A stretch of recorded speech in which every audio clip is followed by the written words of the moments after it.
It's the Beatles from the beginning to the end. It's their solo careers. It's their humor.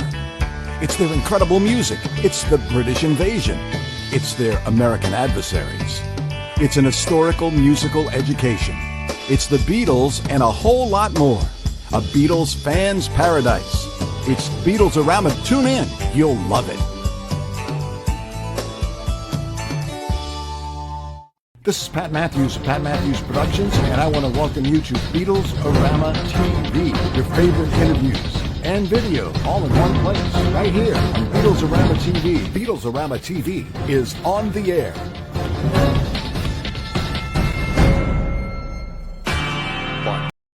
Hey everybody, I'm James D. Jones for the Magical Mystery Tour, The Beatle Years and Beyond for Beatles-A-Rama Radio and TV. And today, well, I have an extra special guest that I know you're going to really enjoy, and that is, well, let's put it this way. Today's guest is a Grammy-winning guitarist, the one and only Laurence Juber.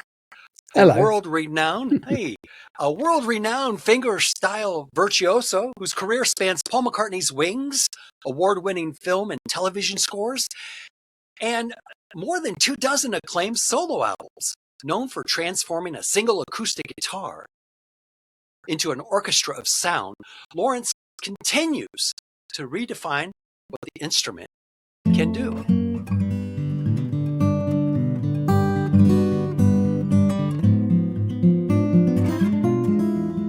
And welcome aboard there, Laurence. How are you today? Pretty good, thanks. How about yourself? Good. Great. You know, we're just almost a little over a week from Christmas, and I've been as good as I can be. So hopefully, you know, we'll have some wonderful gifts under the tree. You never know. You never know. You never know. But Laurence, I want to welcome you to the Beatles-A-Rama Radio and TV.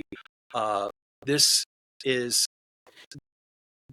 I'm just going to say, a real pleasure to speak with you. I've always enjoyed your body of work. I was amazed when I dug deeper of just how many various projects you've been involved with.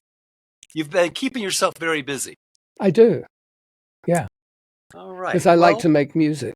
I mean, that's my primary motivator, whether that's playing guitar, composing, arranging, producing, musical directing, whatever. Yeah. Yeah. Well, I'll tell you what, I've enjoyed your talents for years, many years.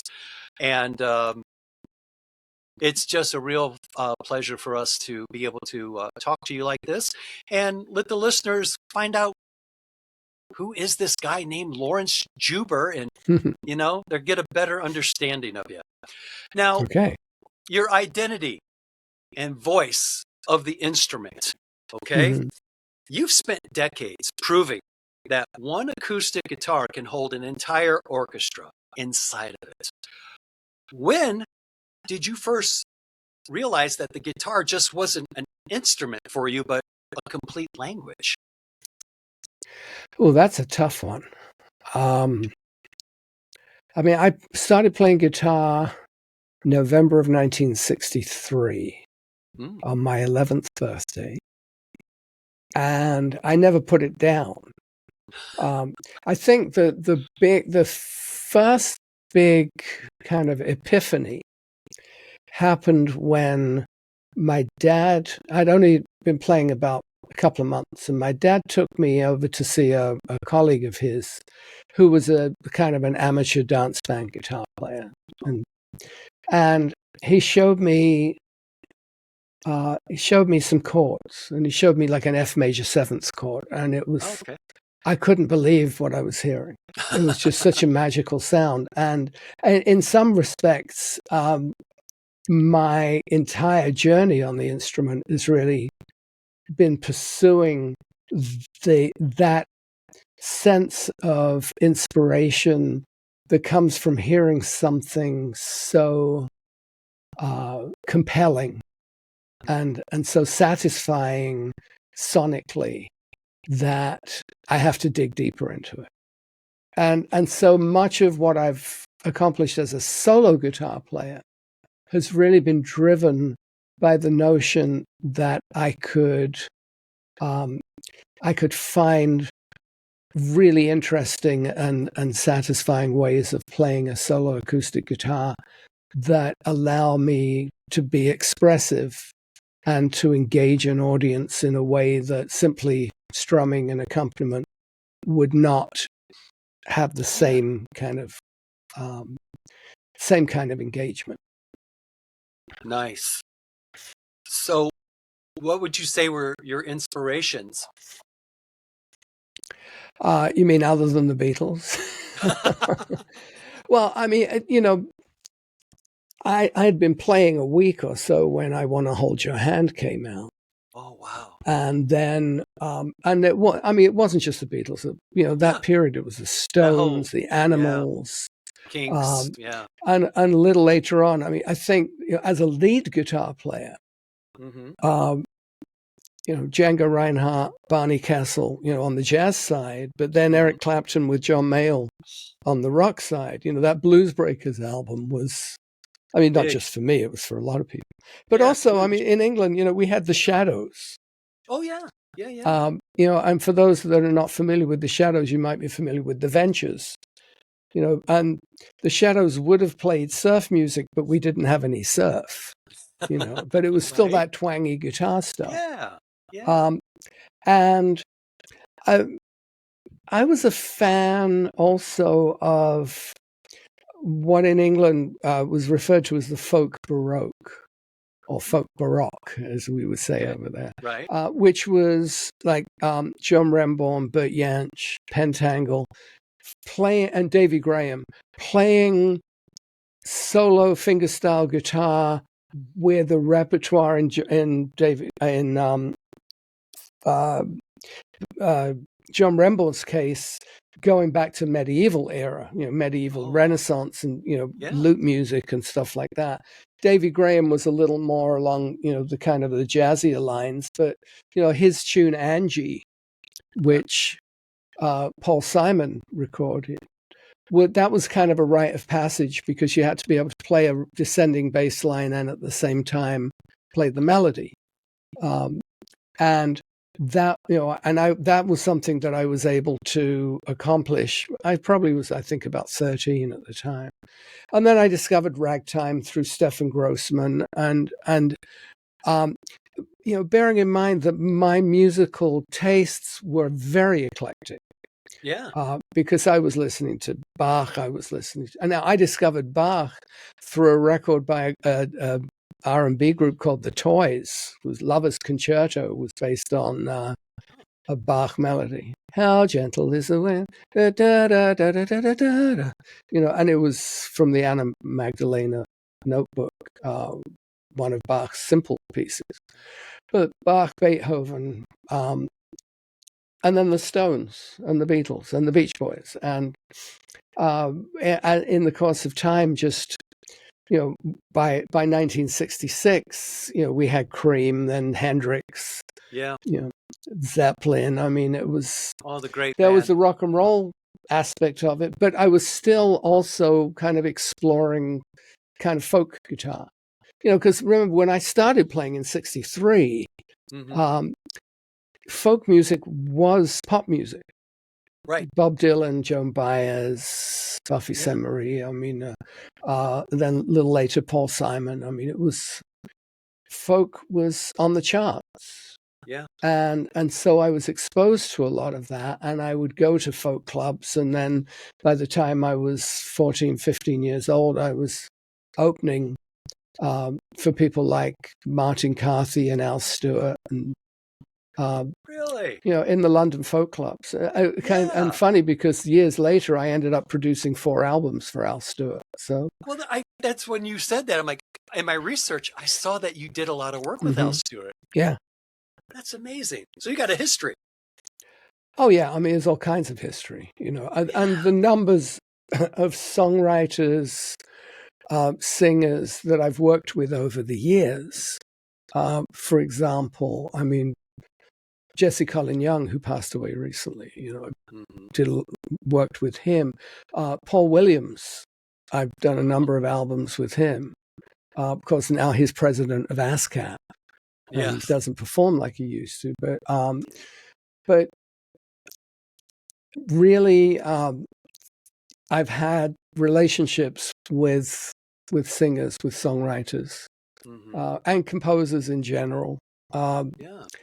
that have really kind of maintained, been part of my career as a studio musician, playing on TV shows and movies and stuff like that. Ah. Whether Well, that's like Danny Elfman on Good Will Hunting, or composer named Dan Follier I did a lot of work with here in LA, who did Home Improvement. He did a show called Seventh Heaven, which ran for 11 years and had very prominent fingerstyle guitar parts. And that was all very convenient for me because it ran in parallel with me really developing my solo career, kind of my post-Wings solo career as a fingerstyle guitar player.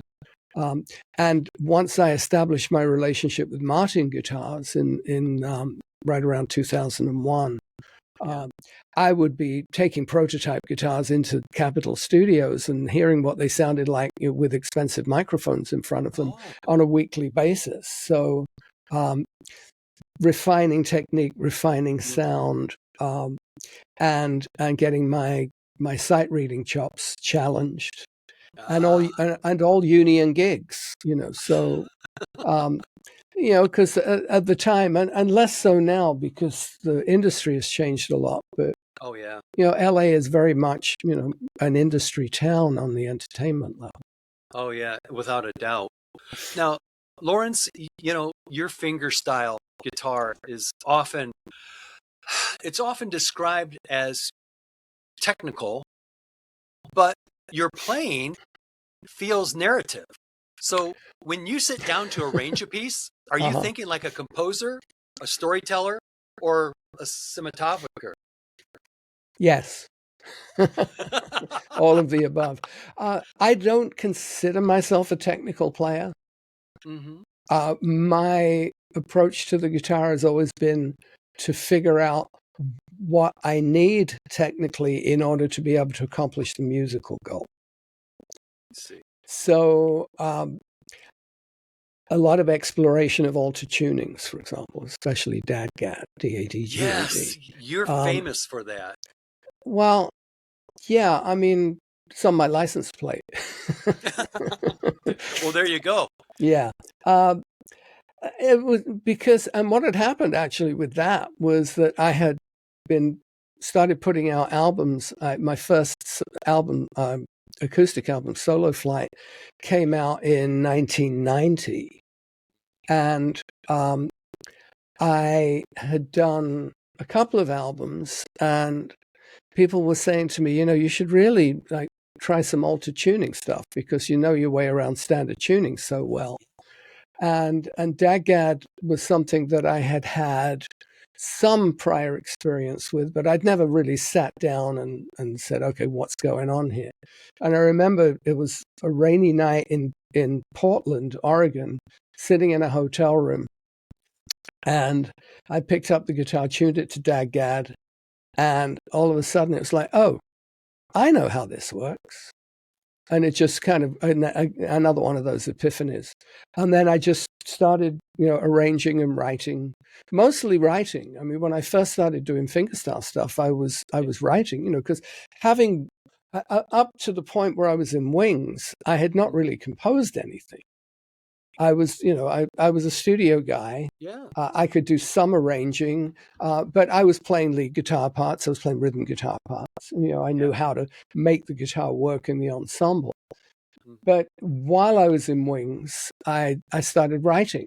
I mean, there's Paul McCartney, Right. And I'm realizing that you don't have to wait for a bolt of lightning to whack you across the head in order for inspiration to strike. It's a job.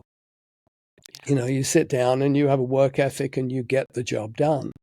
And I wrote a little piece called Maisie, a little kind of almost like a Chet Atkins style fingerstyle piece that we ended up recording on one of the Back to the Egg sessions. So my first fingerstyle piece, I had Paul McCartney playing bass. So nothing to sniff at there. And that just kind of evolved. I have a picture of when I was in France with Ringo working on the Stop and Smell the Roses album. There's a picture of me with an acoustic guitar playing a new composition that I had written, and Ringo as my audience. It was pretty cool. But eventually, it got to the point where I started raising kids, hoping I started raising a family, and I'd be playing the kids to sleep, with pretty acoustic guitar stuff, and I just kept writing, and during the 80s, I was also getting hired to compose.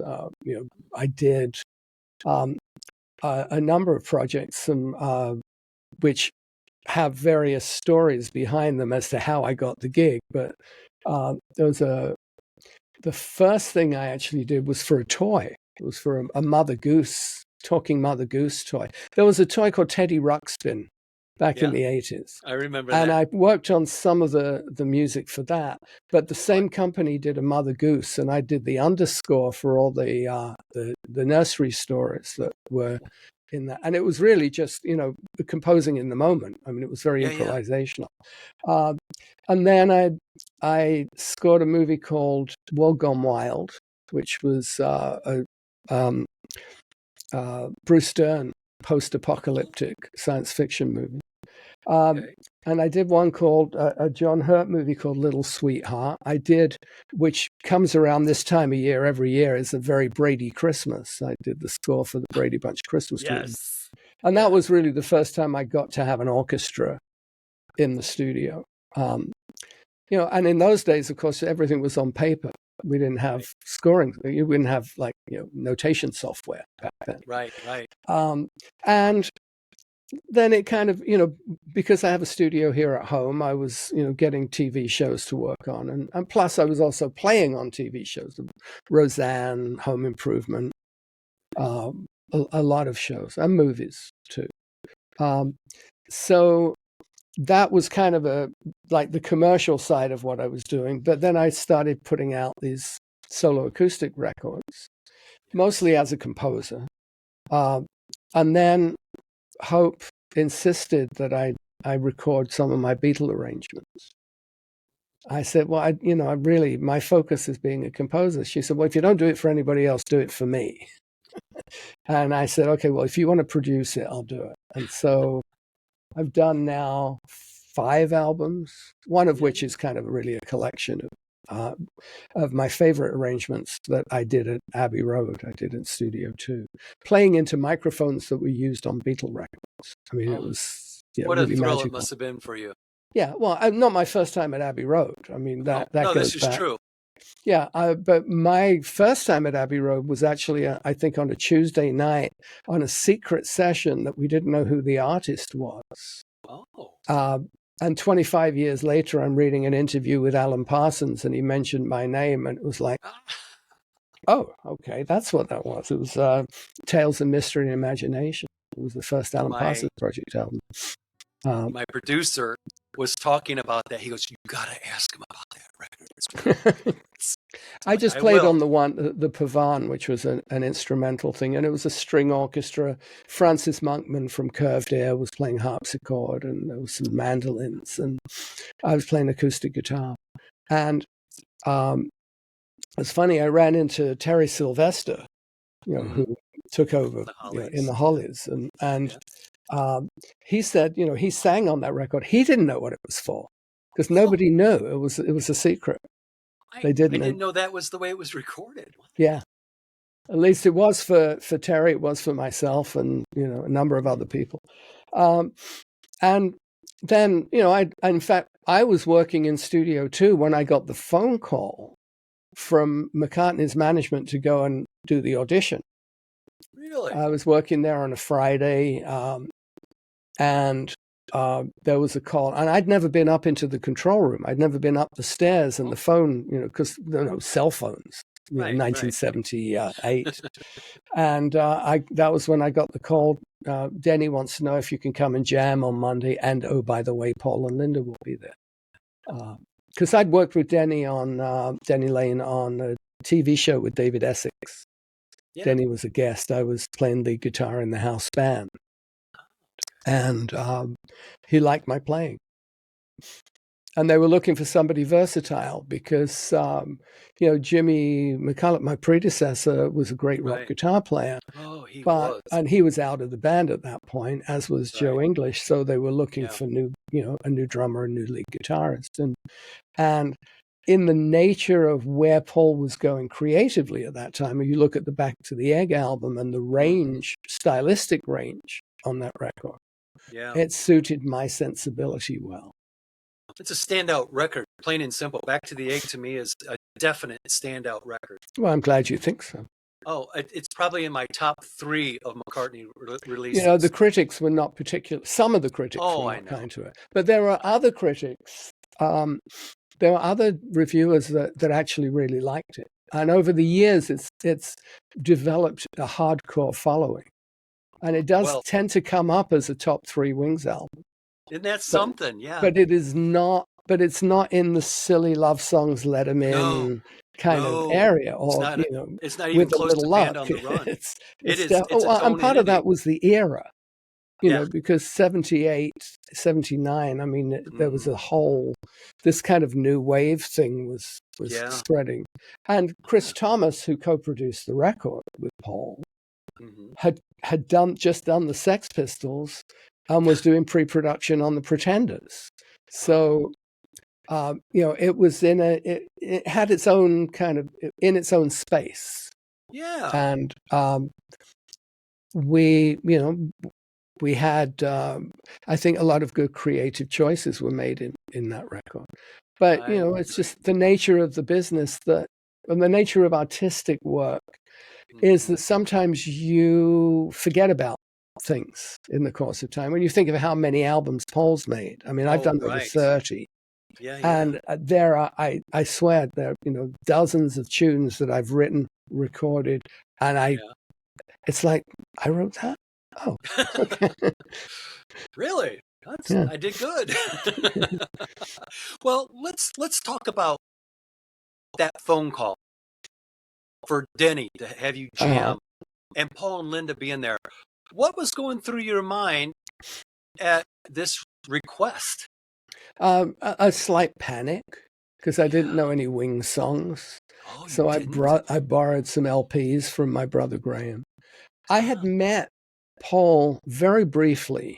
My first meeting with Paul was when I was on a session at CTS Studios in Wembley, North London. And I was working with Herbie Flowers, one of the great studio bass players in England. And Herbie was a friend of Paul's. And we, on our musicians' union break, we went off to the men's room, and there's Paul McCartney zipping up his fly. I mean, it was a very inauspicious way to meet a Beatle. And I was introduced. And then a few months later, I was at Air Studios in London, and I was early for a session. Paul, Linda, and Denny were working on, I think it might have been the Oriental Nightfish, which was the animation that they used Linda's music for. And they invited me in, and that was when I got kind of formally introduced by Denny to Paul and Linda. But that was still probably 5 or 6 months before I actually got the call. Really? Yeah, and I was, I had heard that they were looking for guitar players, but I hadn't submitted anything. I see. But Denny liked what I did on this TV show, and I think I fit the suit. Well, I'll tell you what, your tone, Laurence, is instantly recognizable. Oh, thank you. Clarion, precise, yet deeply human. How much of a guitarist's voice is intentional, and how much of it is revealed rather than designed? Well, I think that the design of the sound, I mean, there are different components to it. The instrument itself makes a big difference. And in the case of my signature model Martin, for example, we went through a number of iterations of different wood combinations. And then later, even changing the glue makes a difference to the sound. So that's a factor, is the instrument itself. Then the technique of the player in terms, I don't use fingernails or finger picks when I'm picking, and a lot of players do, but I don't, because I like the sound that I get just with the flesh on the string, on steel string. Yeah. It's a little bit of a hindrance if I'm playing on a classical guitar, on nylon strings, because having the nail gives you more attack. Yeah. But on steel strings, it works great. And my guitars are really, at this point, are designed to be as close to a steel string classical as I can get. Really? Yeah, and a lot of that has to do with just the wood itself. Yeah. The traditional wood for Martin, going back to the 19th century, was Adirondack spruce. The more common wood for guitar tops is Sitka spruce. Now, Adirondack has an extra octave of bottom end that Sitka doesn't have, which is why Sitka spruce marries very nicely with Indian rosewood, which has quite a full bottom end, and that's a very common combination. Sitka spruce and Indian rosewood or mahogany. I prefer the sound of Adirondack, but in recent years I've gone with European spruce, which is closer to the sound of a classical guitar. The part of the sound that you associate with that is the actual top wood itself. Of course, there's various other factors. There's bracing. There's, as I mentioned, the glue makes a difference. And that then is, so that's one component, but the other component is the musical expression. Yes. And for me, whether it's on electric guitar or on acoustic guitar, the goal is to make the melody sing.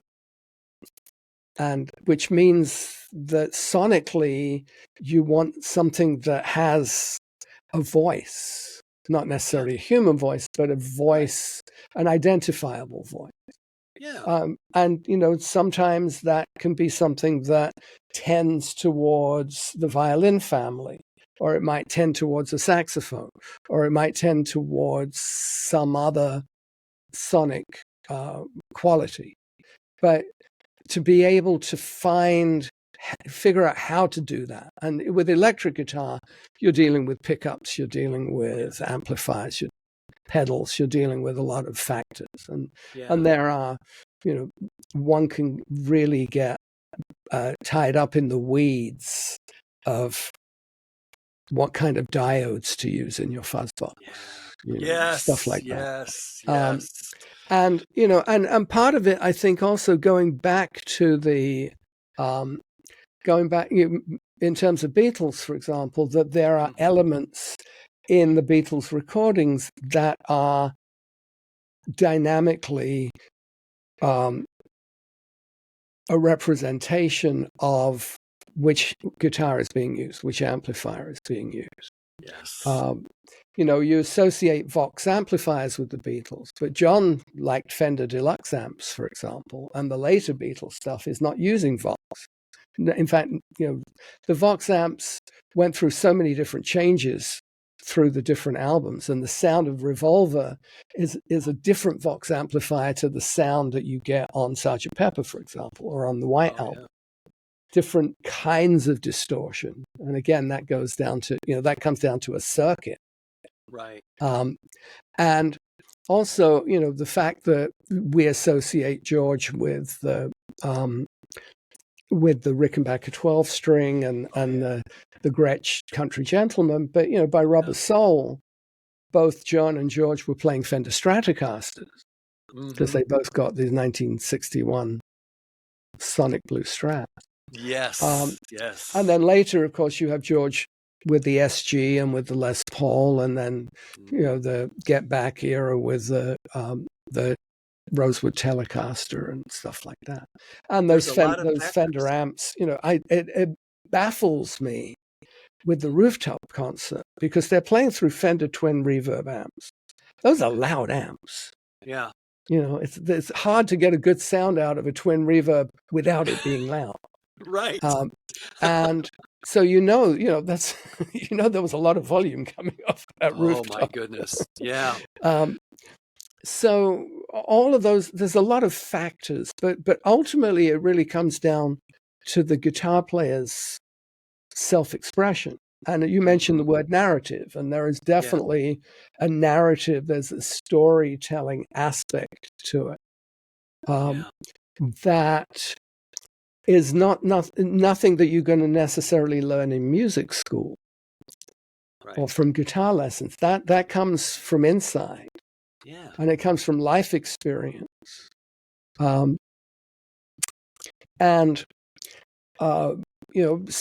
guitar players just have been very lucky by stumbling into pulling a guitar off the wall that happened to be the perfect guitar for them. And I remember, there was that moment in probably about 1964, 65, when Hubert Sumlin, who's one of the great blues guitar players, who was on tour in England with, I think, Howlin' Wolf, was playing a Les Paul. And everybody who saw him playing a Les Paul wanted to get a Les Paul. And, they were hanging on the unsold Les Pauls, hanging on the walls of music stores because they weren't particularly popular guitars. Gibson discontinued the Les Paul by 1961, replaced it with the SG. And that's a factor also, the fact that Les Paul was extremely popular in America in the early 1950s, but then that popularity kind of tailed off right at the point where the Les Paul guitars were actually turning into like monstrous instruments. And heavy. They were terribly heavy. Not then, later. Oh, heavy. really? Yeah, I have a 57 Gold Top. It's not that heavy. Really? I don't think it even weighs 8 pounds. Wow. Yeah. Well, now you've explored altered tunings, like we were talking about the Dad-Gad, extensively.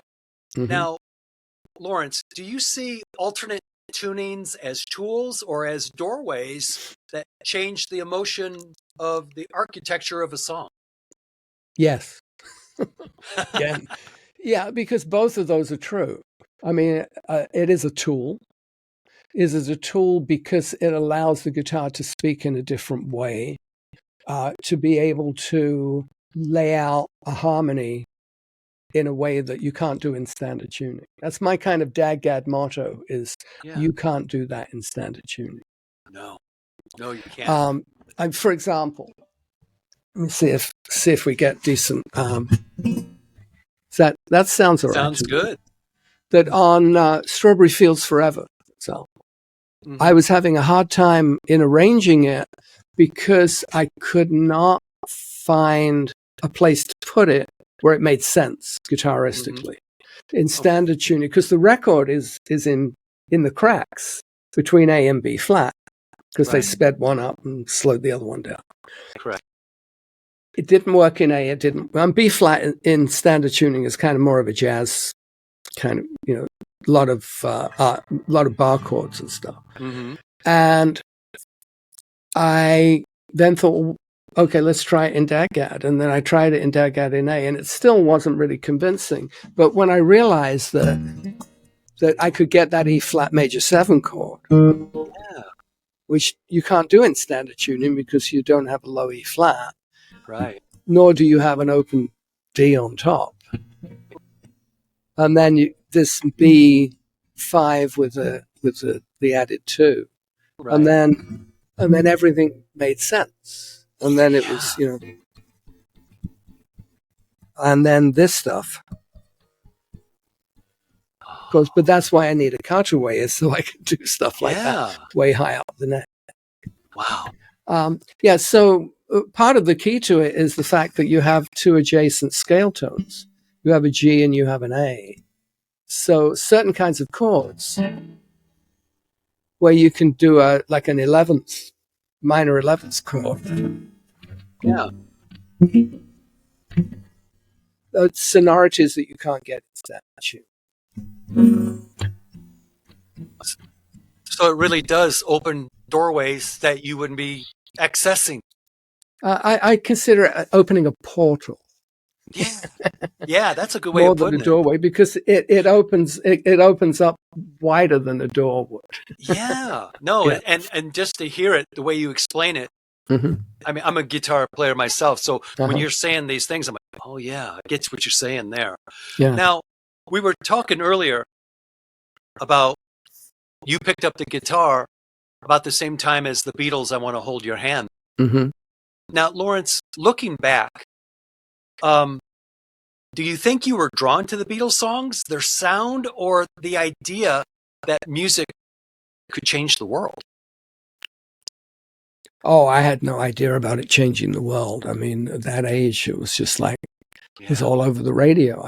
Saturday morning, I'd sit there with the radio on and listen to the Beatles on Saturday Club, doing the stuff that, first time I ever heard Johnny B. Good was the Beatles doing it. Really? On the BBC, yeah.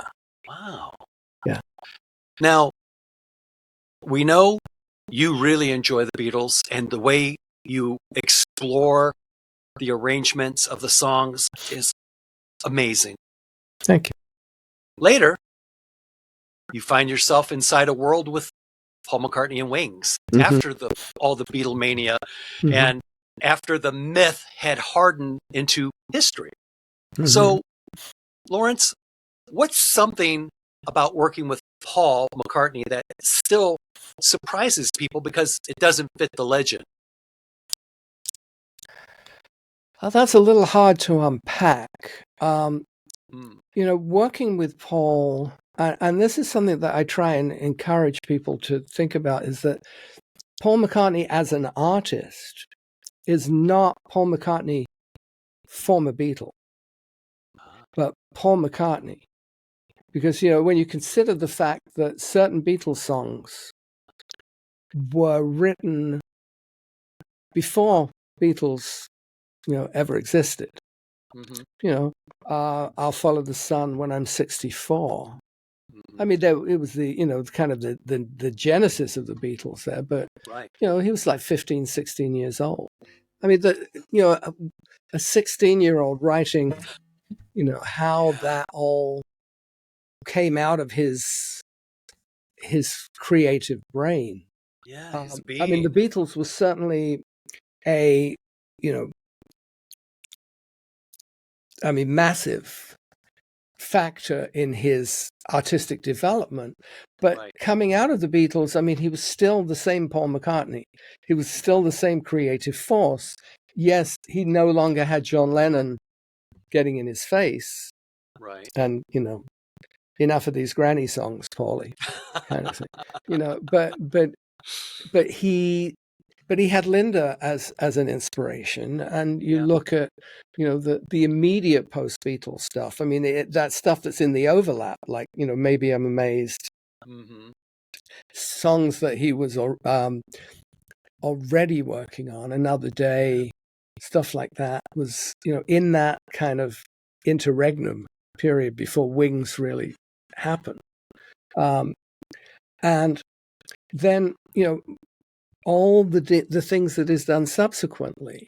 And I think that because pop music is so marketed and oriented towards a young audience, that when an artist like that reaches maturity, they'll bring their audience with them and maybe engage other people. But you don't have that phenomenon, that pop phenomenon that the Beatles represented in the tradition of Elvis and Frank Sinatra and whoever else, of that kind of, whether it was Bobby Soxers or Beatle fans screaming or whatever. It was a special thing. And also, the Beatles happened at a unique moment in history. Yeah. because of what was going on in terms of some, at least a relative degree of world peace. Yes, there were nuclear threats, but Right. you know, in that post-World War II era, when the global power structure had pretty much settled, Right. and America was the place, and England was at a point where they were part of England's recovery from what World War II did. Yeah. And then, so that was a unique moment, but the artist is still the same artist. Yeah. You know, the writer of yesterday is the same writer that wrote Liverpool Oratorio, Yeah. that wrote Biker Like an Icon, or Yeah, right. you know. So you never And stop being the so artist. that experience for me was working with Paul. There were elements of Beatleness in there. I mean, you know, I remember, you know, the lesson in you know, strumming and not making accents, but just keeping it Yeah. on the beat and fulfilling a certain kind of function. And that actually really came from the Everly Brothers. Yes. You know, Yes, it so you know, there's lineage there, there's traditions there, but and Paul, you know, as a bass player, I mean, I've played with some of the great bass players, you know, regularly with people like Lee Sklar, for example.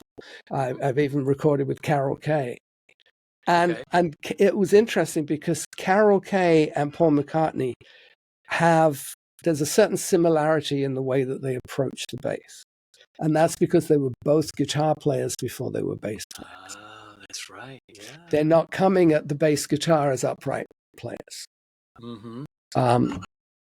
And Paul's melodic sensibility is beyond what a normal bass player would do. I mean, you know, and you can hear in Paul's work within the Beatles, the progression from, you know, basically playing kind of root notes and fifths to all of a sudden his being inspired by Carol Kay and James Jamerson and playing these really melodic bass lines. Yeah. You know, stuff that you would find on Motown records, and realizing that he could treat the bass as a lead instrument.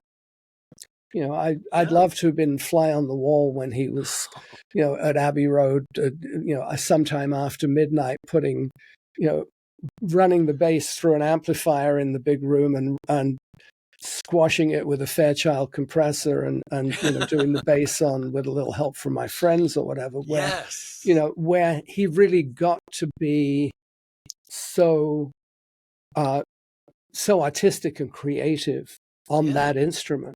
But bearing in mind that wasn't even his second instrument. You know, he started on trumpet and drums and piano and guitar, and you know, that's the thing about Paul. If you didn't get it down, he could do it himself. So there's the challenge is to get it done before Paul says, "Oh, I think I'll do it." There you go. And there's actually, I mean, the track on Back to the Egg, Love Awake. Yes. When we recorded it, Paul and Denny were playing acoustic guitar and I was playing bass. Oh. When we tracked it, and then I figured, well, you know, Paul will do the real bass part on it. And when it came to that moment, he said, "No, I like what you played, you do it." Oh. And he knelt on the floor and gave me a bass lesson. Gave me a lesson right there. It's Paul McCartney telling me, you know, showing me how he wanted me to pick on the bass. Nice. Yeah. So, you know, it's things like that. You know, there were just such unique moments of being able to absorb his knowledge and his experience in a creative way where I could directly put that into playing a bass part, for example.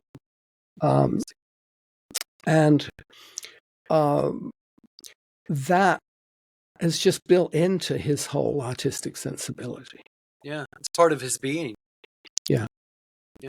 Now, so you know, basically, I mean, all of this musical experience and the recording experience, it's hard to specifically quantify one thing over another. Everything kind of gels together. Yeah. Like a synergy, if you will. Yeah. Yeah.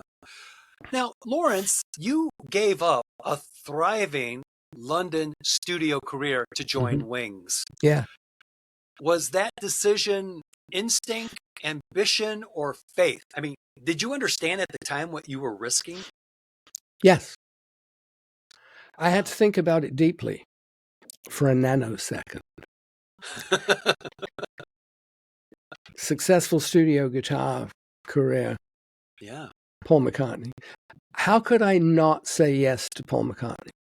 Right. You know, because, I mean, being a Beatle fan from 11 years old and having that music be so much a part of my formative years. Of course, again, it wasn't exclusively the Beatles by any means. No, And of course, in England, being a Beatle fan meant something a little different than it did in America. You know, the mania in America was geometrically much greater than it was in England. And when he offered, I mean, I couldn't say no. You know, Yeah. I could understand why other people in the past, I mean, for example, Denny Seiwell talks about the fact that Hugh McCracken was offered the Wings gig, when at the very beginning, because he had played on the Ram album. And he turned it down because he was established in New York as a studio player. He had family. Yeah. I wasn't as rooted. But also in my personal life, my father had passed away at 51 years old, a month earlier. And so I was kind of primed for a big move, a big transition. Yeah. A life-changing decision. Yeah, and it was a life-changing decision. And in the end, through various steps happening along the way, it ended up being leading me to New York, leading me to meet Hope, having great kids, grandkids. Yes. and finding myself at a very curious nexus of pop culture. Because Hope's dad, Sherwood Schwartz, had created Gilligan's Island and the Brady Bunch. Oh. And so here I am, coming from British invasion, the next generation, to, watching my first baseball game and my first episode of Gilligan's Island on the same day. Oh, wow. There you go. Yeah. Well, I'll have you know, earlier today, I interviewed Simon Wetzman. Oh, sure, Simon, yeah. Yeah, and I was telling Simon I was going to be interviewing you. And he goes, oh, stop. He goes, please tell Laurence that I said hello. And he goes, be sure to tell Hope he sends his love. So he has nothing but great things to say about you. Oh, lovely. Yeah, I think we're in his documentary. Yes, you are. Yeah. He even told me that. That's what we were interviewing him about today, actually. Yeah, because we did some interviews with him at one of the Beatle Fests in Chicago, I think. Yeah. Yeah. Well, now you've spent years reimagining Beatles songs as solo acoustic pieces. Laurence, what do you discover about those compositions only when all the production is stripped away? Well, I mean, that's the point where you really get down to the musical nuts and bolts. But the great thing about Beatle records is that they're not overproduced. No. That, when you really sit and listen to what's going on in the texture, they're often, quite sparse. In a good way. I mean, there's no unnecessary doubling, no unnecessary filler. Part of that was just simply because they were working with such limited resources, with couple of 4-track machines. Right. Yeah. That that doesn't give you the kind of capabilities that, I can pull up Pro Tools and record, an unlimited number of tracks Right. as long as my computer processor will keep track. Right. But the essence of the songs, what it is within each song that makes it not only compositionally, but also arranging wise, and how much of the arrangement is built into the composition versus contributions that were made in the room, in the studio, by the other musicians. And of course, when you really strip things down and you start to really pay attention to what Ringo was doing, and anybody who dismisses Ringo as a drummer has no idea what they're talking about.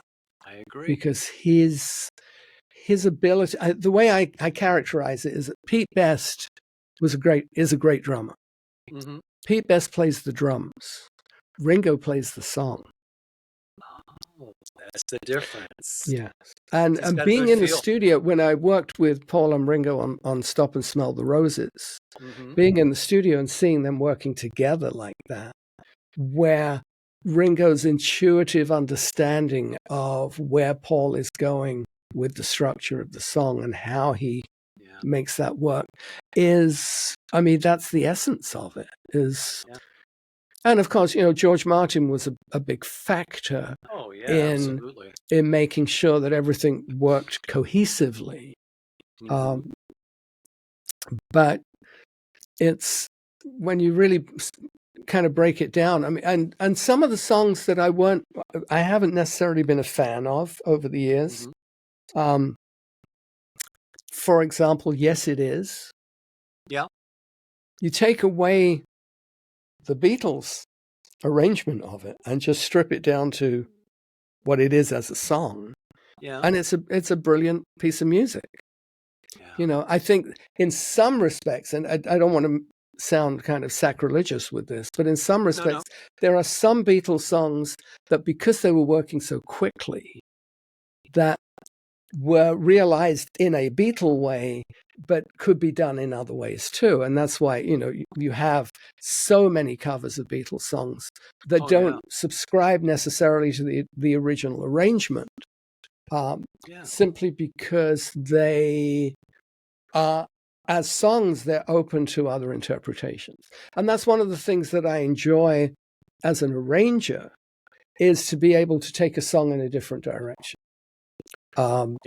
Switch it up a little bit. Not on the Beatle track, but I produced an album for an artist named Christina Rich called Jimmy's, which is all songs by Jimmy McHugh. I'm in the Mood for Love, Exactly Like You. Don't Blame Me. Don't Blame Me, one of John Lennon's favorite songs. But more contemporary style arrangements. So being able to get into the song and then draw out of it something that has a different feel, a different groove, changing up some harmonies so that they might get more jazzy or more classical or something like that. Oh, I see. Yeah. Now, you have played on hundreds, literally hundreds of films, television shows, recordings, and most often uncredited. So if you search around on IMDb, you might find credits. But a lot of stuff, you don't get credit. Playing on a show like Home Improvement, you don't get end title credits on stuff like that. The composer will get a credit, but the studio musicians, that's the whole kind of Wrecking Crew mystique. Right. Is how many of those musicians played on these huge hit records, and nobody knew that they were playing on them.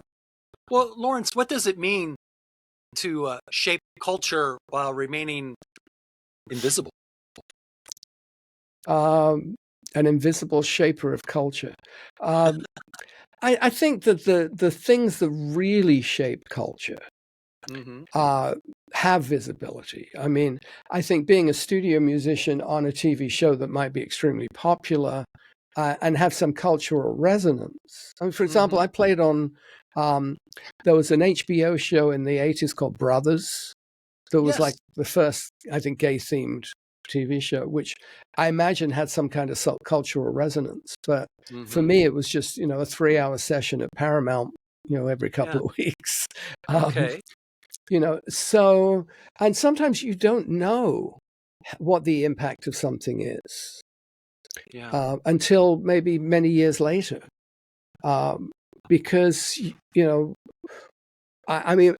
always surprises me when I talk to people who are fans of Back to the Egg, who said that was their conduit to the Beatles, that they'd not heard the Beatles before Wings. There's that joke about, Paul McCartnney being in a band before Wings. But the reality is, it depends on the demographics. Right. But people that were, when Back to the Egg came out in 79, that were 11, 12, 13 years old, and that was their pop music. Yeah. Yeah.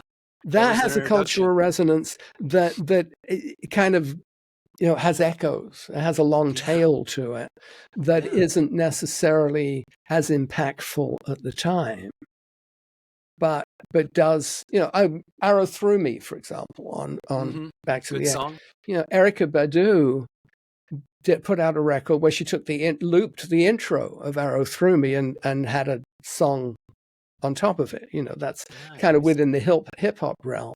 My daughter Ilse, who's a very successful songwriter, has walked into writing sessions where people are listening to that song, for example, for inspiration.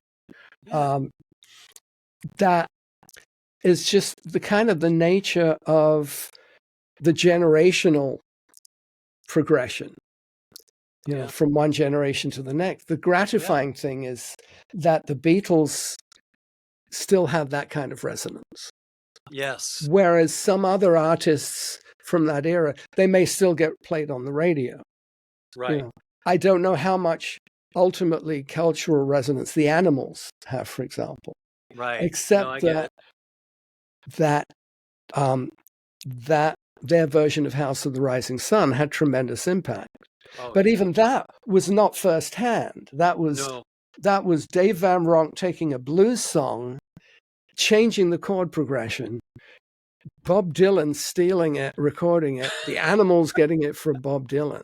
And then Donovan shows George Harrison the chord changes, and George switches them around and writes While My Guitar Gently Weeps. I mean, it's like, from one move to the next.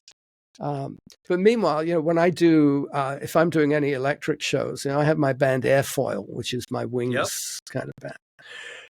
I always do 20 Flight Rock. Oh, because that's the Beatles' origin song is 20 Flight Rock. It's also a fun song to sing, Eddie Cochran. Oh, yeah. And it was in the Wings repertoire. I mean, we did it on the 79 tour. Mm-hmm. Paul would strap on the Epiphone Casino and do Hot as Sun and 20 Flight Rock. Right. Yeah, it was just a great time. Now, Laurence, did being a studio musician teach you more about listening than playing?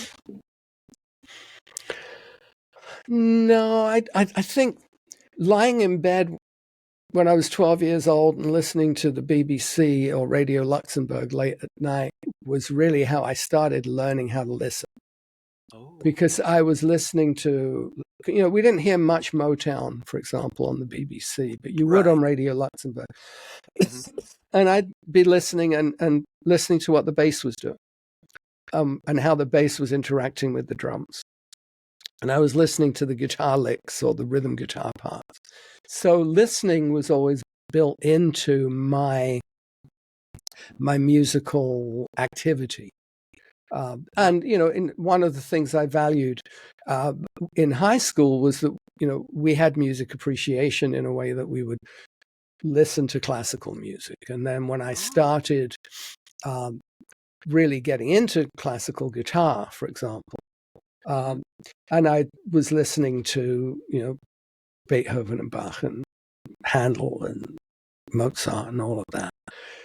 And then as time went on, going back into Renaissance music and listening to that. And of course, when I got to university and I was studying musicology as well as music, but getting into medieval music but also avant-garde European music, and just knowing how to listen was an important skill set for me. Yeah. But the beauty of Beatle records is that I can listen to the same song, from one day to the next and hear something different. Here's something that I'd never noticed before. Oh. I think that's really an aspect of art, is how much it keeps giving, it keeps delivering. Yeah. And it's used in so many different ways too. Mm-hmm. Speaking of which, like, you've worked radically through different genres, from Dirty Dancing to Diablo 3, So with Different that being hats. said, yeah, what stays constant in your musical decisions making, no matter the medium? I think the thing that stays, Sammy Khan had a great comment when somebody asked him what comes first, the music or the lyrics. And his response was, first comes the phone call.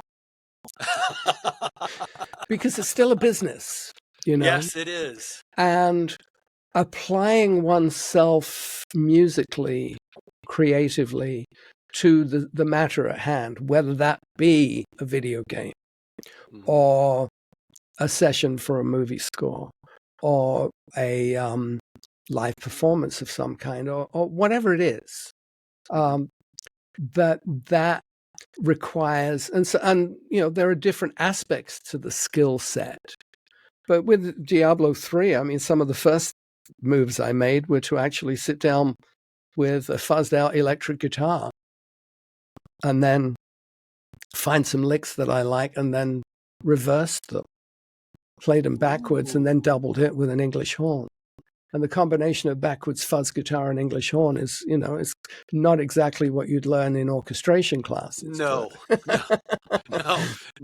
Yeah. Wow. But it's, and also I think in the course of time, I also really have learned how to rely on my intuition and how much what comes out, the first, just the first ideas are often the ones that I stick with. Because I think that's an important part, is just to open that channel to the creativity and not get in the way. Yeah. And I find as a producer to not dictate what the artist would do, but to bring out from them what they, it's funny because the word educate actually does not mean to put in, it means to bring out. Bring out.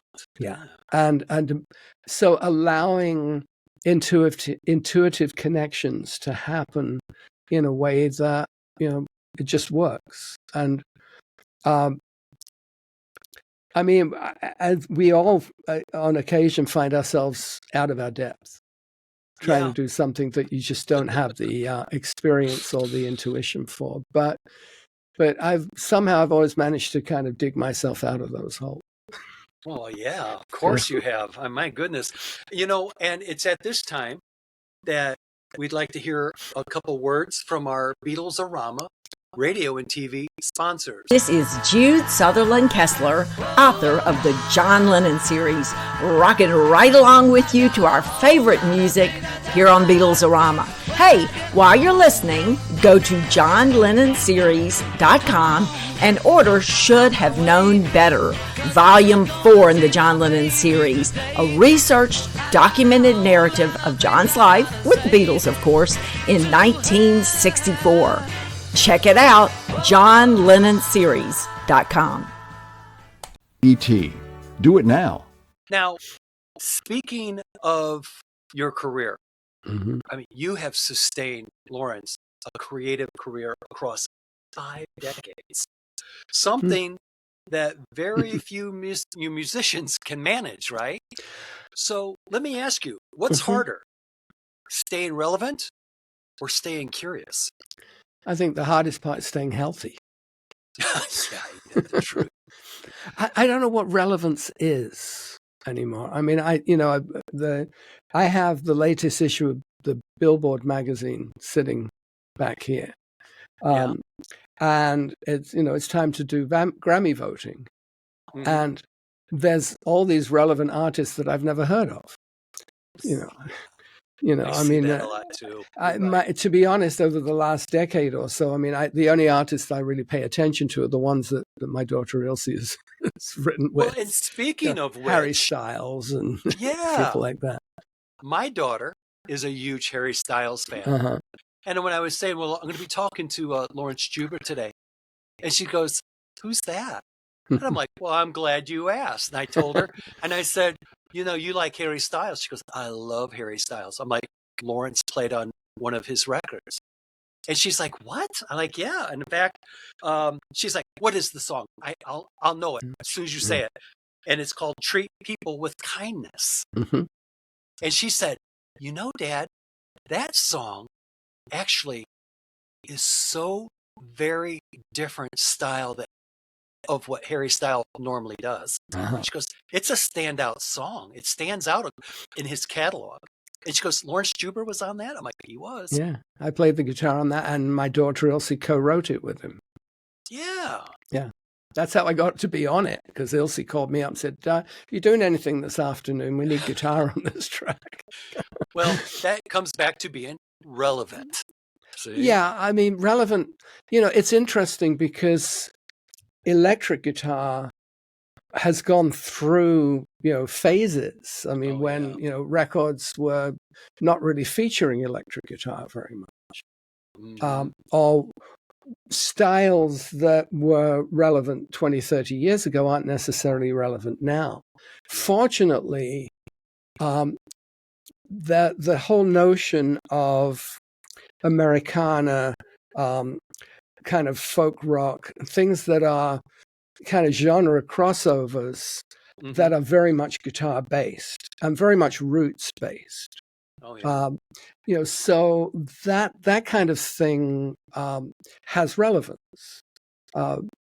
But depending on the genre, I mean, playing rock electric guitar doesn't mean a lot in Broadway unless it happens to be a show.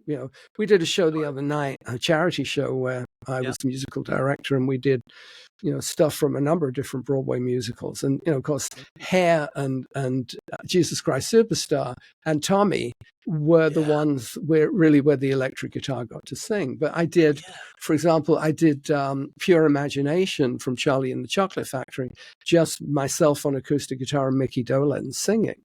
And that's relevant, but in a whole different kind of way. Oh, yeah.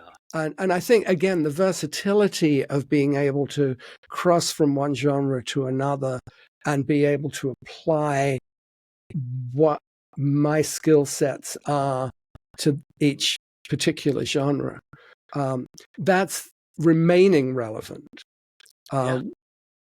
But it's, in terms of commercial music, I mean, I don't even barely think in those terms anymore, because it's not really... It just doesn't work that way. And streaming made such a difference to the way the record business works, too. Oh, it's changed it. Absolutely. Yeah. I don't know if for the better, but it definitely changed it. Well, in terms of accessibility, yes, that's an improvement. In terms of the financial side of it. That's where I was going. But, there's still terrestrial radio. Right. There's also satellite radio. I mean, if something of mine, if it gets played on Sirius, for example, the difference between one play on Sirius and one stream on Spotify is astronomical, because the stream is just a fraction of a penny, but a performance on a radio station that is listened to by potentially hundreds of thousands of people is a different economic structure. Right. But, certainly, having written music for television, which generates ASCAP or BMI, depending on which organization I'm ASCAP. That provides income stream. Having been done over 30 years of union sessions provides an income stream. Yes, it fluctuates because TV shows will be on the air, then they'll come off the air, then they'll go to videos, and it's like the secondary market stuff is really there's nothing predictable about that. But it all has relevance if you find the right place for it. Yes. I'm working with a singer right now who writes some very interesting, almost black comedy kind of songs. And she's been around the entertainment business, since the 60s.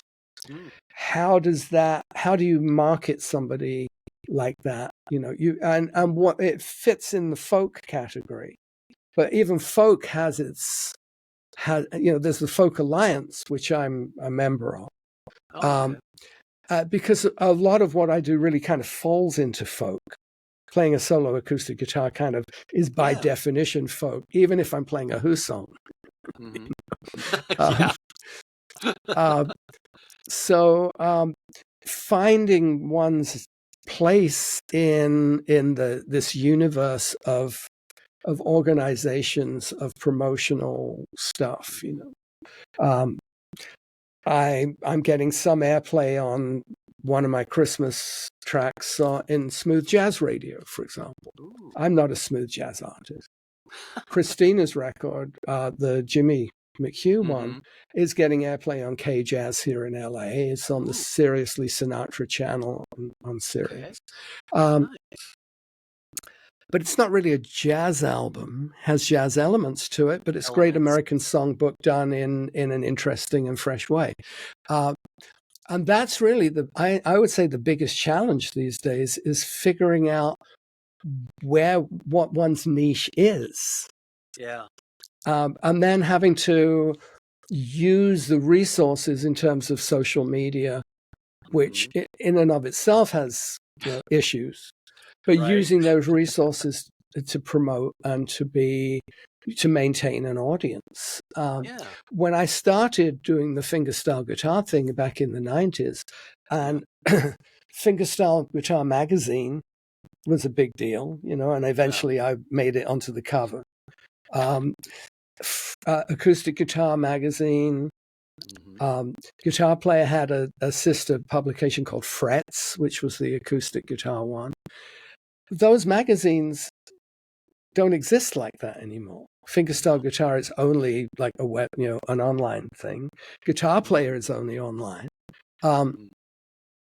So those outlets don't really exist in the same way as they did. And of course, there are now, since I started putting out those records, 40 something years ago, 30, 40 years ago, there are different iterations, different generations of players who were influenced by myself or Phil Keggy or other players operating in that stylistic space. So for me, it's really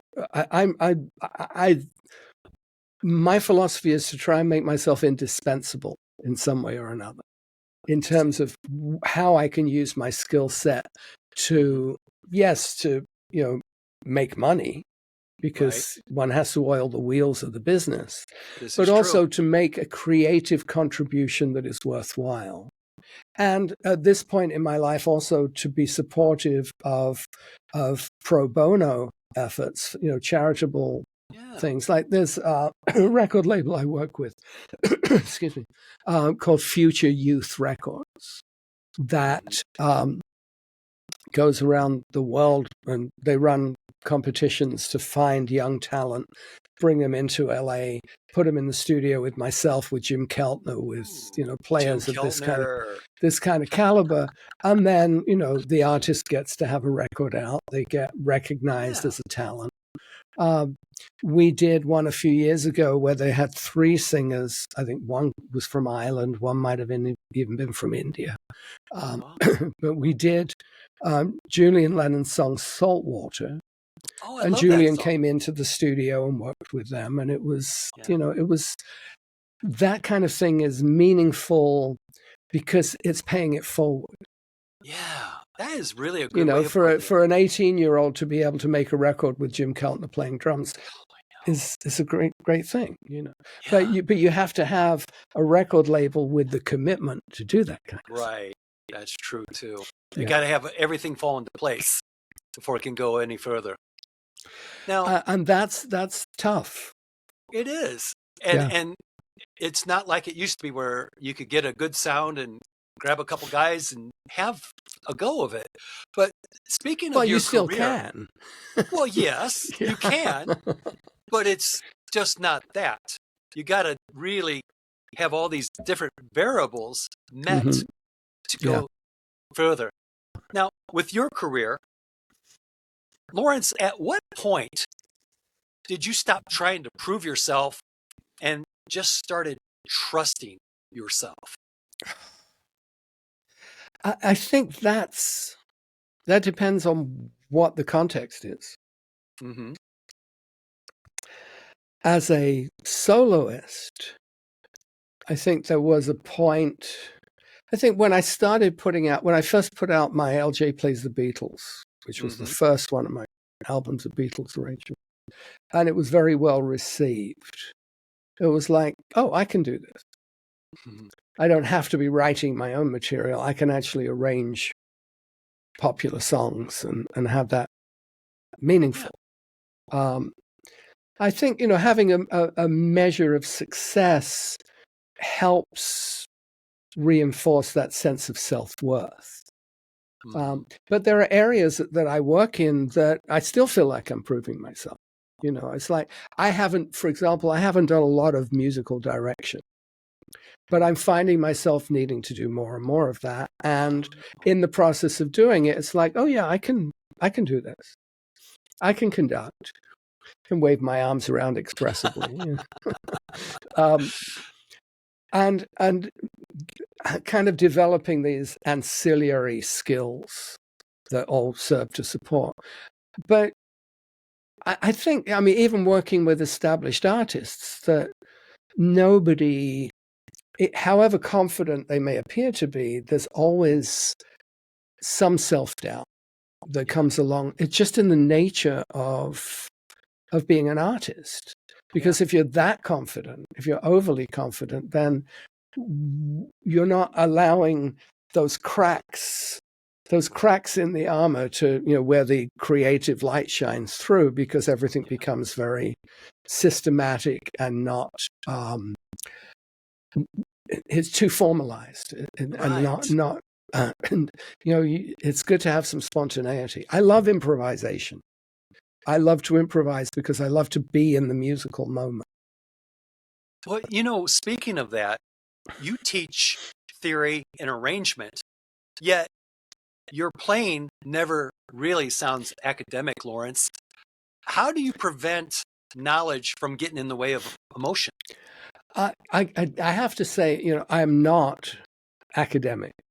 I have done things that have an academic slant to them. Yeah, I did a folio a few years ago called The Evolution of Fingerstyle Guitar, where I took fingerstyle pieces, like early lute compositions, arrangements, Spanish vihuela, going through to the early 20th century.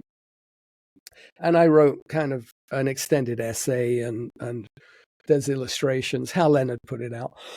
Yeah. And that's about as academic as I get. I don't do very much teaching. I'll do workshops, but my philosophy is always, is to not supply the fish, but to teach them how to fish. How to fish. Because that's how I do it.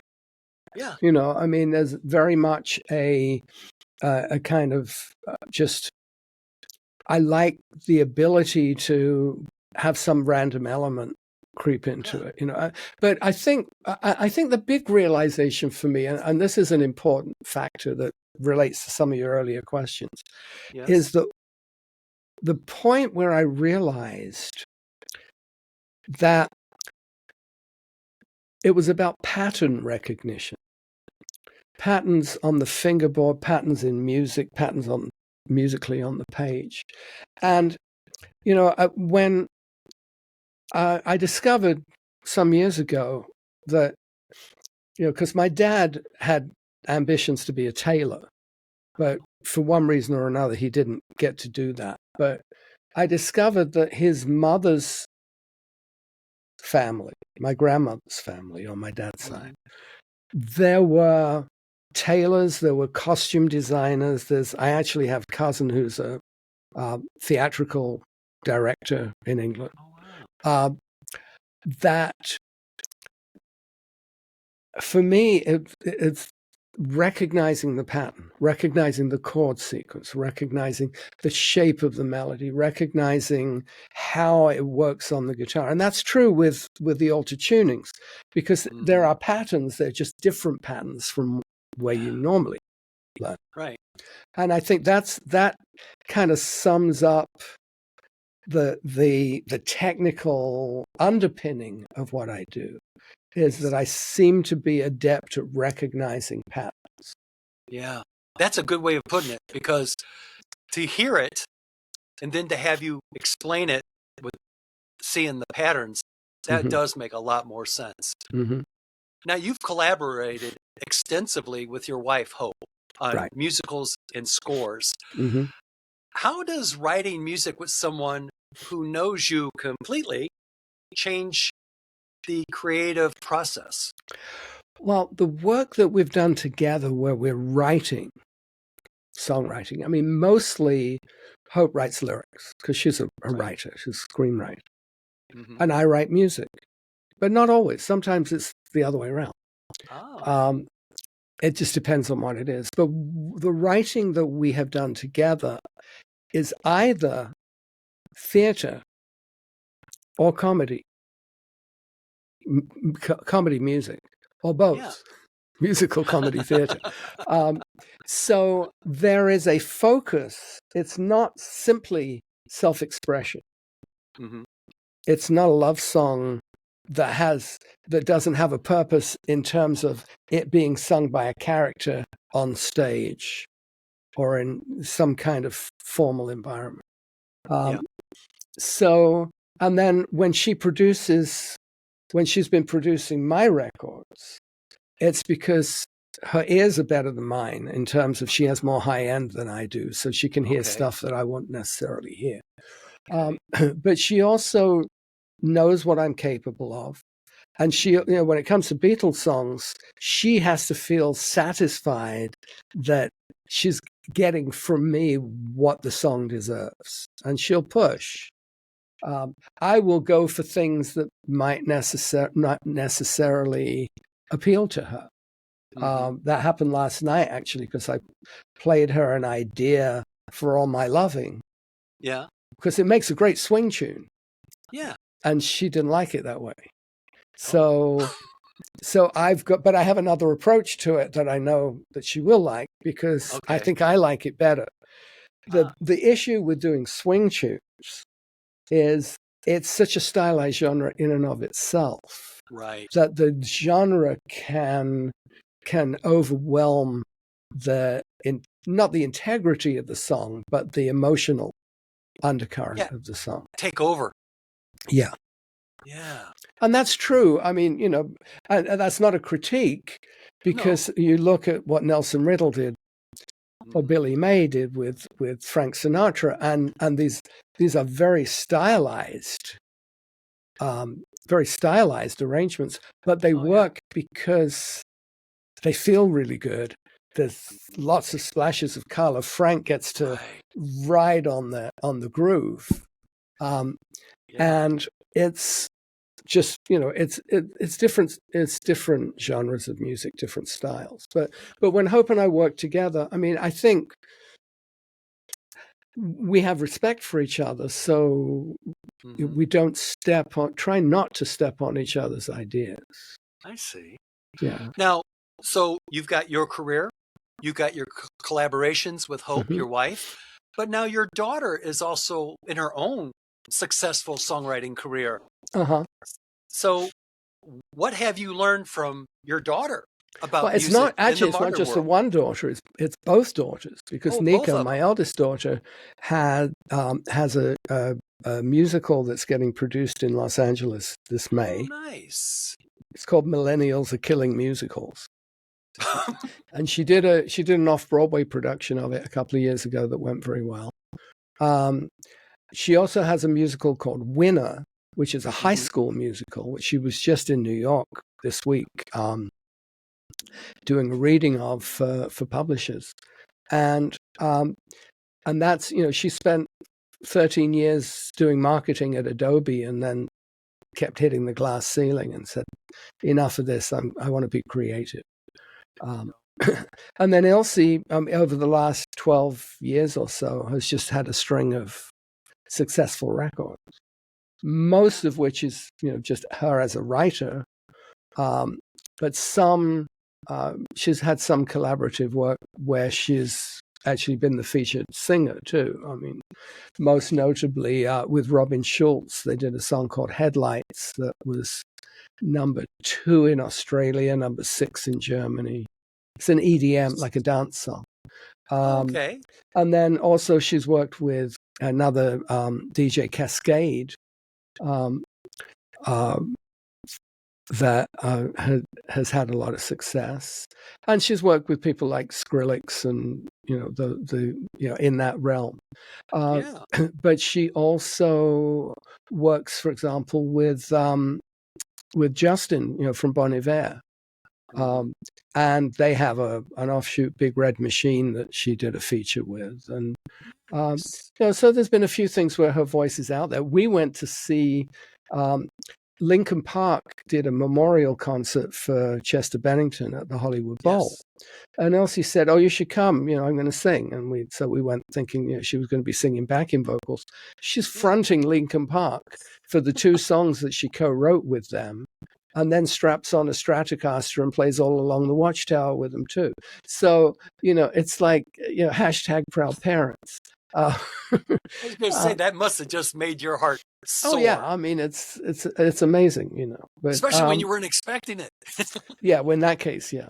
But I think that it's very gratifying that they have it. I mean, even Asher, our eldest granddaughter, has songs on Spotify too. So, wow, it's quite a musical family, huh? Yeah, it's just, well, it's not just musical. I mean, you also remember on Hope's family's side. I mean, right. She's a writer. Her brother Lloyd is a writer. Television, yeah. And so all that television experience too. So the kids grew up around it. Yeah. How could you not have that, right? Well, yeah. It's just it's kind of in the air. Yeah, in their DNA, if you will. Yeah. Now, you yourself, Laurence, have revisited your Wings years through a photo memoir, Guitar with Wings. Right. Now, when you look at those images now, do you see nostalgia or documentation? Documentation more than anything else. Yeah. I think the stuff that I find nostalgic. Mm-hmm. We saw, I don't know if you saw the Dick Van Dyke documentary on PBS the other night, but we saw a screening of it because a friend of ours, John Scheinfeld, produced it. And, watching somebody of that caliber and, just seeing how a career like that, the arc of a career like that, watching, the Get Back documentary, and just, and hearing something that reminds me of a particular place and time. I mean, it's like when we did this concert last week, this charity concert where we were playing a couple of tunes from Jesus Christ Superstar. We did I Don't Know How to Love Him and Heaven on Their Minds. I had played Jesus Christ Superstar when I was in college. I got Mhm. I used sub for one of the guitar players in the pit band in the West End. And so that kind of stuff like that takes me back. Yeah. And there's certainly, I mean, I'll look at those pictures and remember the particular circumstances. But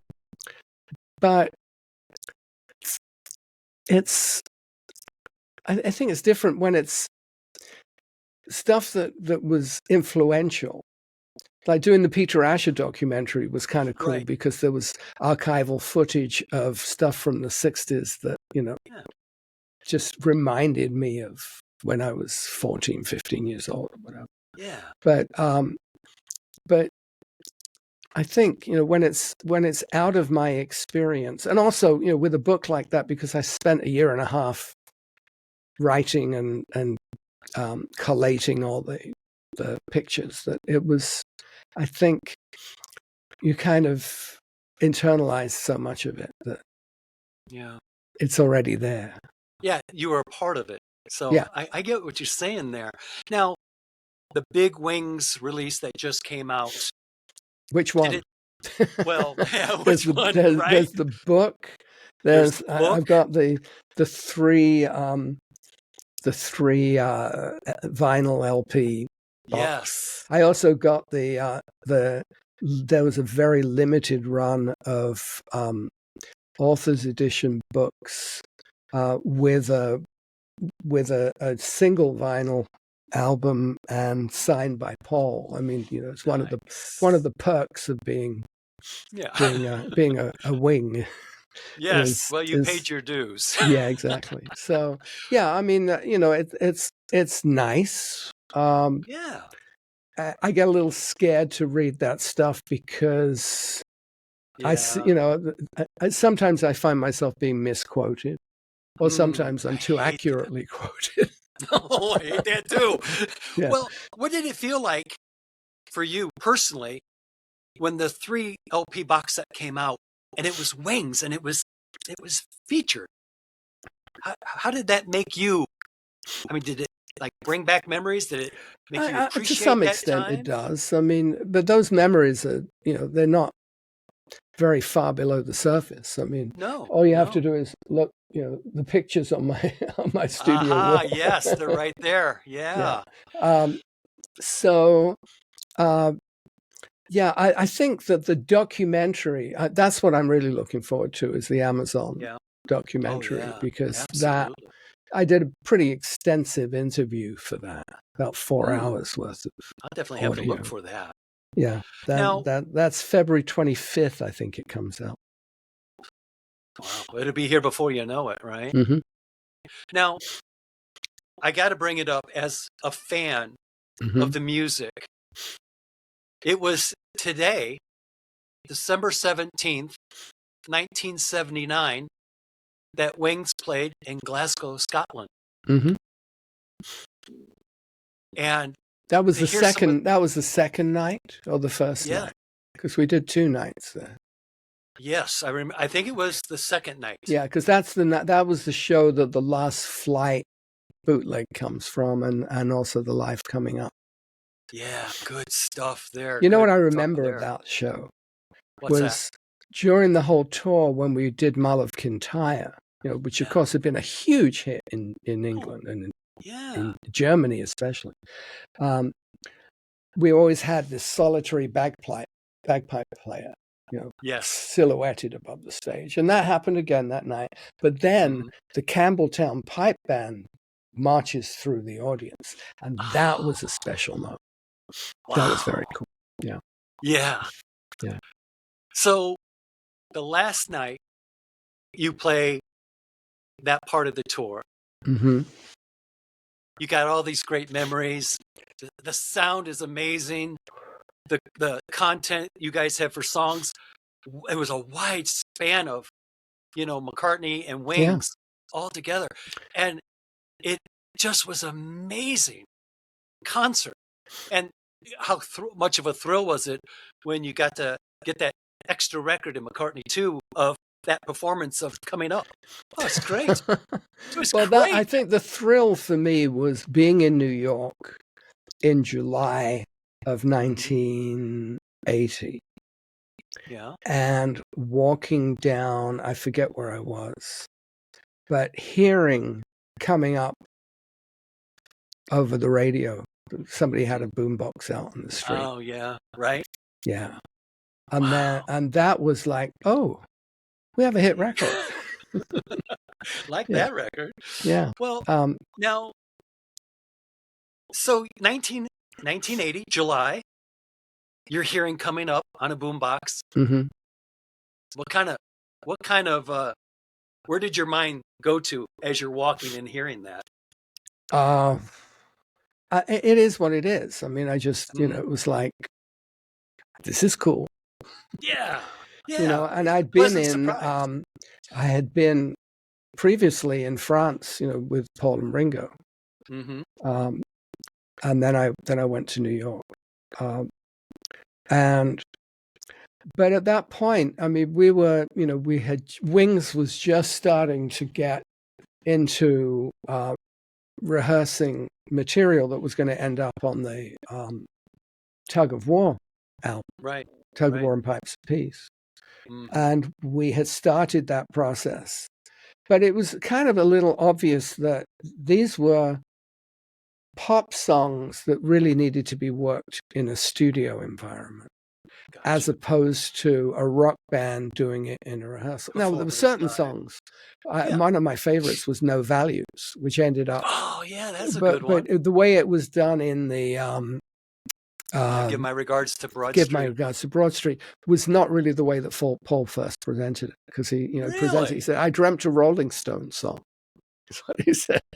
Wow. Yeah. Okay. I would be curious to hear that. Wow. Yeah, I wonder if there's a bootleg tape around of that. I'm sure there is somewhere, right? But the reality was that it was a different kind of material, Mm-hmm. and then George Martin got involved. So we had been working for a little while on developing some of these songs, but then it just was not going to be a Wings album.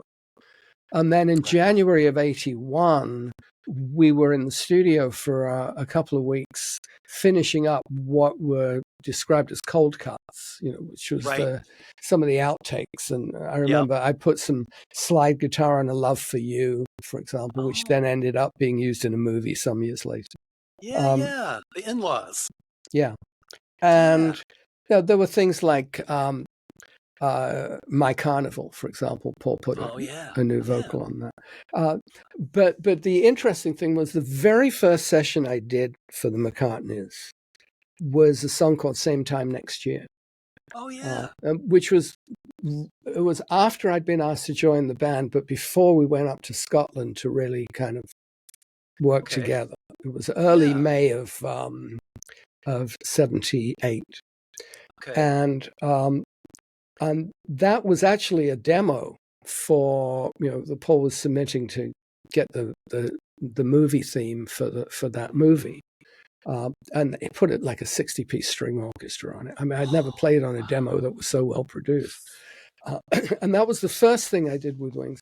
Then the very last thing that we did before I left for New York, knowing that it was all done at that point. Right. Was a remix of Same Time Next Year. It was like, so it kind of bookended my Wings experience. Yeah, and then I moved to New York, and I'd only been there a few months when I met Hope, and she was from LA, and then we started a transcontinental romance. And October of '81, I moved to LA, and I've been here ever since in the same zip code. Well, I tell you what, I've always enjoyed seeing you at all the, originally the Beatle Fest and then the Fest for Beatle fans. And you've always been so approachable, so nice to talk to, and just humble. It seems like me. I've always seen you as humble. Now, you have what it takes to back up the talk, but you're always been very humble about it. So, let me ask you this. Mm-hmm. If a young guitarist asked you how to build a life, not just a career in music, Laurence, what would you tell that person that has nothing to do with technique? I would, first of all, say take care of business. Mm-hmm. I wish that I knew when I was in my early 20s what I learned, as time went on in terms of where the real money is in the music business, which is in the writing and the publishing. Right. That's why Ilse, the urging, not so much from Hope and myself, but Randy Jackson, who kind of mentored her for a while. Oh, okay. That he said, don't be a singer-songwriter, be a songwriter. Because that's really the career path. I think that, the circumstances of having a career in music have changed since my day, because whereas, different gig.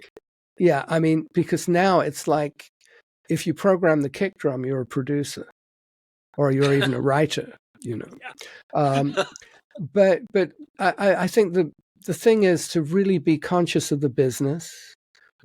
If you're going to be traveling and you want to raise a family, do the traveling before you want to raise a family, and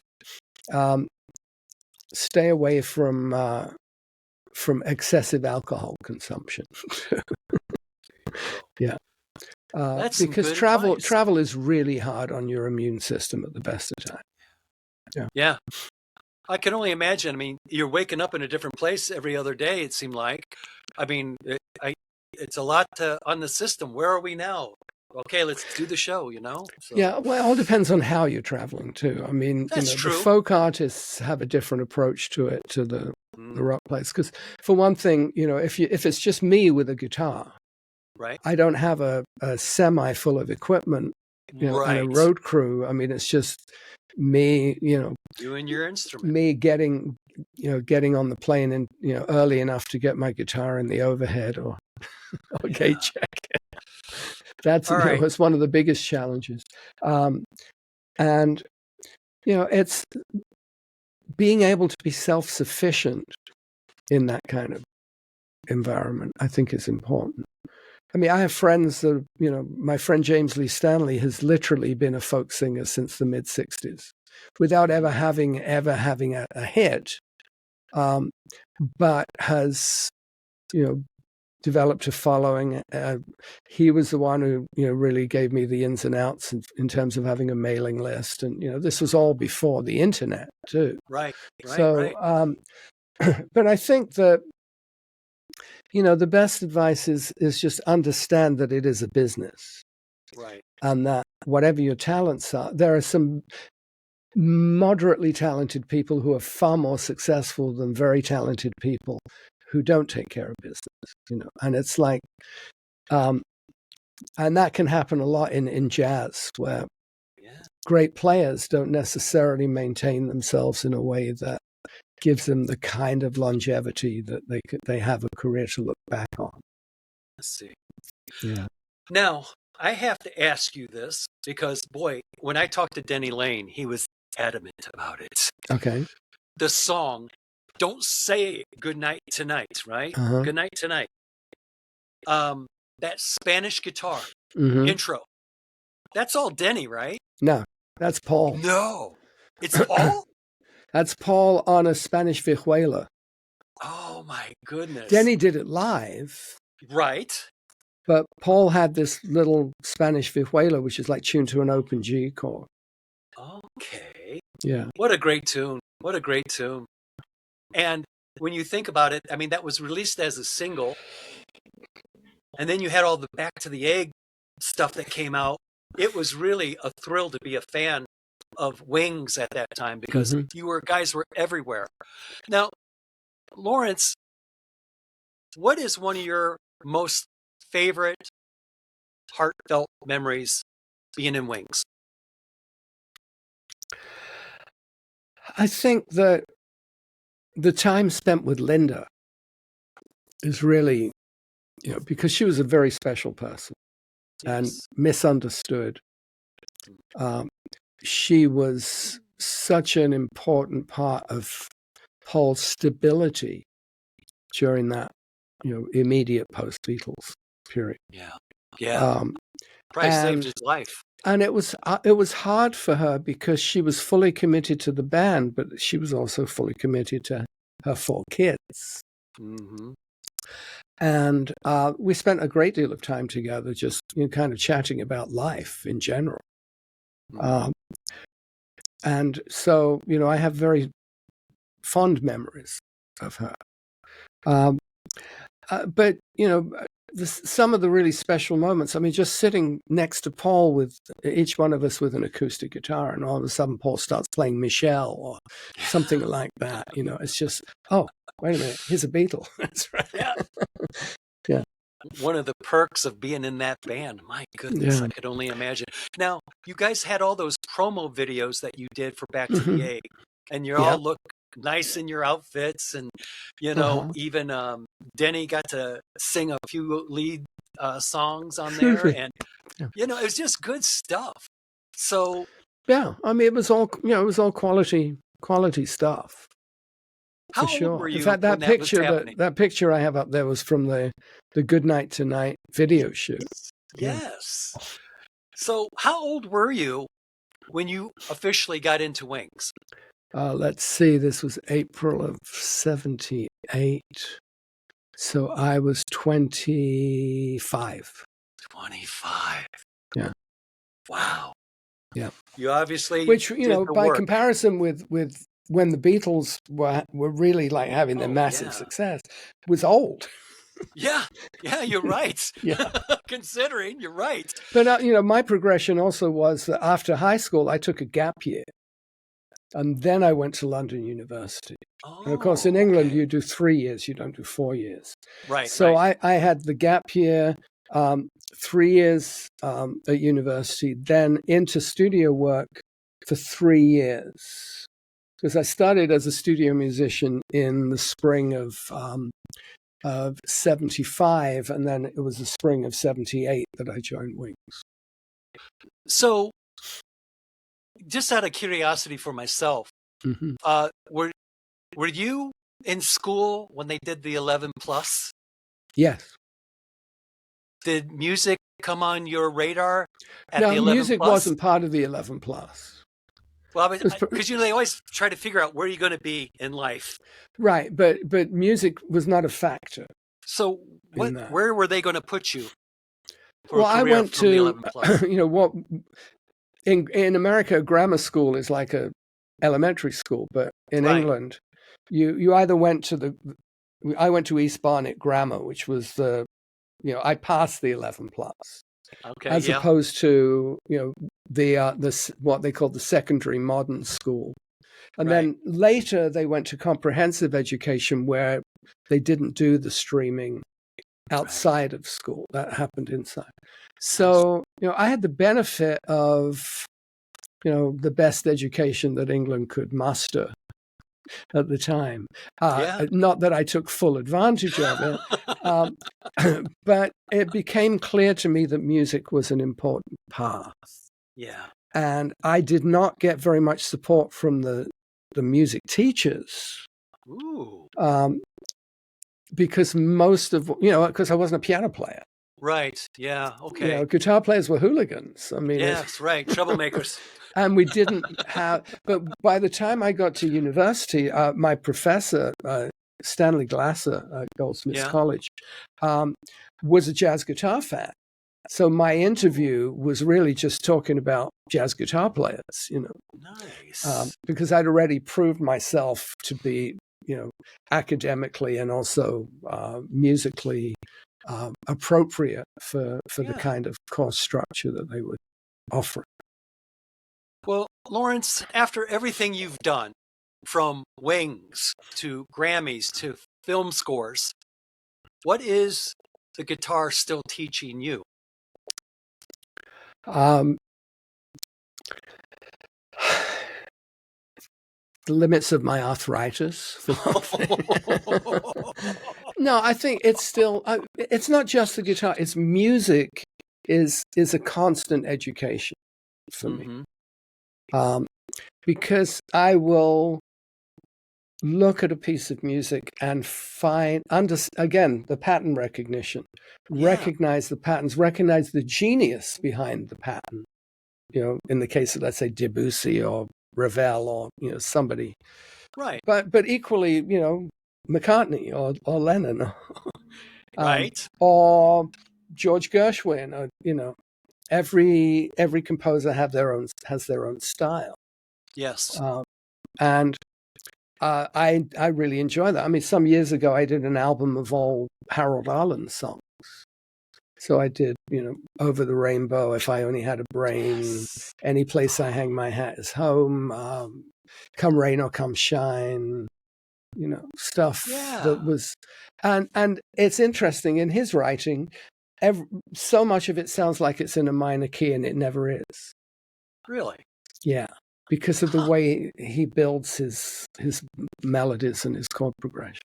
Laurence, for the fans that want to find out more about you and what you offer, your books, your CDs, your catalog, what's a good starting place for fans to get more acquainted with Laurence Juber? Well, I mean, LaurenceJuber.com is the website. Musically, everything is on the streamers. Beatle fans might want to start with LJ Plays the Beatles, because that's the first album I did. Yes. But also the most recent one, A Day in My Life, is a dozen of some of my favorites that were recorded at Abbey Road. And that was actually, my intention was never to do a CD with that, although I did limited run of CDs. The initial release was streaming and vinyl. And I may even have one or two vinyl left, but again, limited edition stuff. But, if you go to my website, there's a lot of information there.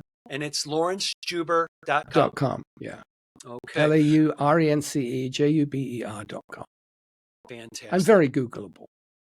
There you go. Well, Laurence, I want to thank you for your time and your patience and all the great stories that you shared with us today.